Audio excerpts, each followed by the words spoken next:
economic forecasts, they're not great. Prime Minister Michael Couture with CTV News. I take your point earlier on a number of our allies talking about our sovereignty today.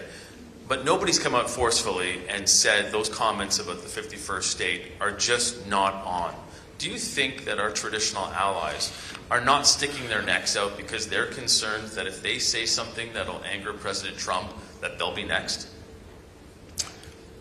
I think I would take seriously what the Prime Minister of the United Kingdom said today. I don't think one needs to respond to every comment about another country. Look, we can stand up for ourselves. It's Canada strong. We can stand up for ourselves. We've called out those comments. They're disrespectful. They're not helpful. And they need to stop before, and they will have to stop before we sit down and have a conversation about our broader partnership with the United States.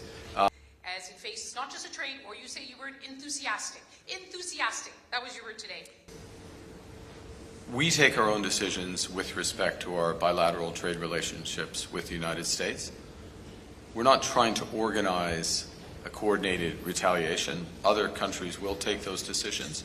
For example, what we can do are a series of measures, and there are limits ultimately to this, but there's a series of measures that have maximum impact on the United States and minimum impact on Canada. Those measures that we take might have a different impact on the UK, on France. So look, we don't look for that form of coordinated retaliation. That's not helpful necessarily to those countries, but it's not helpful to the overall process. What we're looking for with respect to the United States is to have a more comprehensive discussion of and negotiation of our overall commercial and security relationship. And when the United States is ready to have that conversation, we're more than ready to sit down. There is a limit, given the relative size of our economies, the extent to which we should match U.S. tariffs.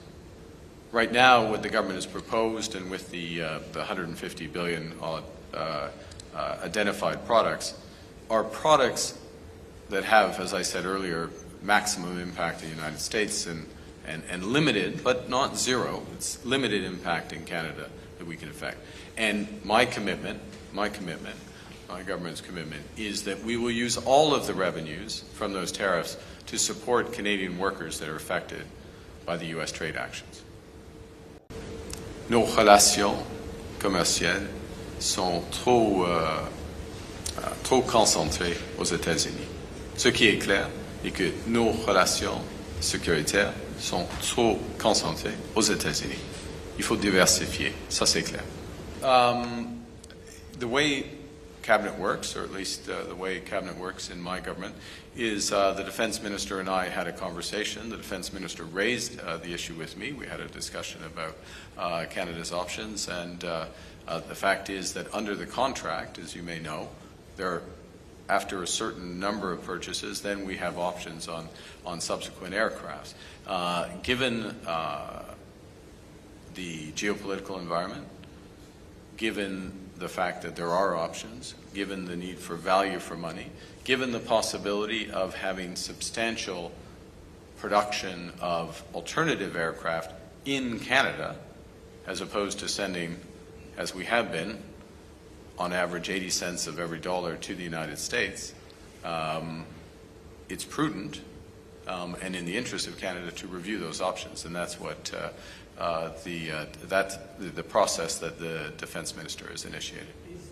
We can see, particularly given our security posture in Europe, given potential steps in Ukraine, given our own security needs, that diversification of our suppliers in a way that ensures that as much as possible of that production resides in Canada and benefits Canadians in multiple ways is a prudent thing to do.